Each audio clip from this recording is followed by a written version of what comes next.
RMFR. La web radio de la MFR.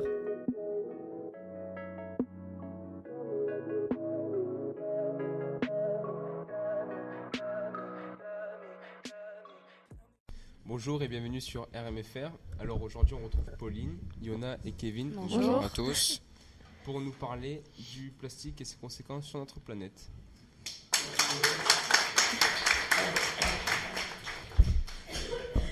Alors aujourd'hui, toi Pauline, tu vas nous parler des effets du plastique sur les océans, C'est ça.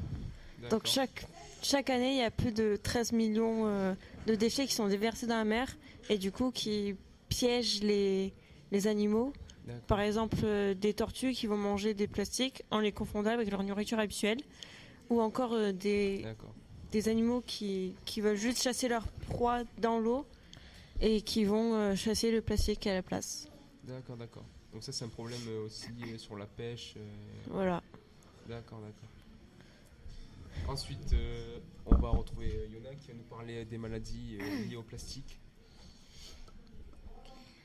Alors nous avons des risques de maladies liées au plastique ou à tout autre déchet similaire. Par exemple, lorsque nous ingurgitons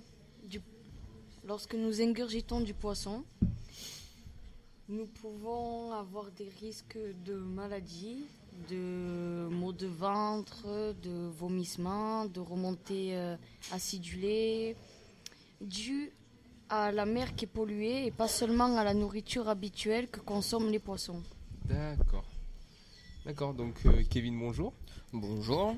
Alors toi tu vas nous parler de quoi déjà ? La chaîne alimentaire. D'accord. Voilà. Alors, je vais vous expliquer mon sujet. Alors, en gros, vous voyez, il y a plein de déchets qui sont jetés en mer. Et du coup, les poissons ainsi que tous les animaux, ça peut être crustacés, ça peut être microbes, etc., mangent ces déchets organiques qui ne sont pas bons pour la santé. Du coup, ce qu'il se passe, c'est que soit ils meurent, soit ils sont malades, entre guillemets. Et nous, qu'est-ce qu'on fait en tant qu'être humain ? On va les pêcher pour ensuite se nourrir, ce qui est complètement logique. Et du coup, à cause de ça, nous pouvons justement être malades, ce qui rejoint au sujet de Yona. Mais nous pouvons aussi, par exemple, avoir, pas potentiellement nous, mais aussi les autres animaux.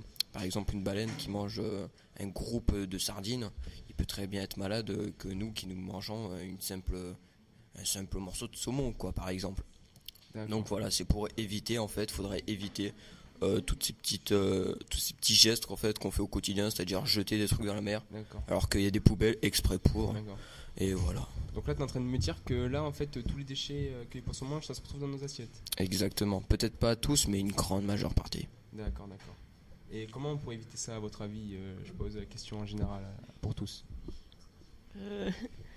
Justement, créer des poubelles pour, même si ça y est déjà. Oui. Voilà, faire son tri.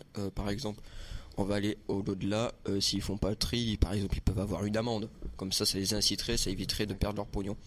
Donc du coup, ça serait une méthode comme une autre, très bien pour éviter ces sortes de déchets dans l'environnement. D'accord. Bon merci de nous avoir écoutés et à très bientôt sur RMFR. Merci. Au revoir.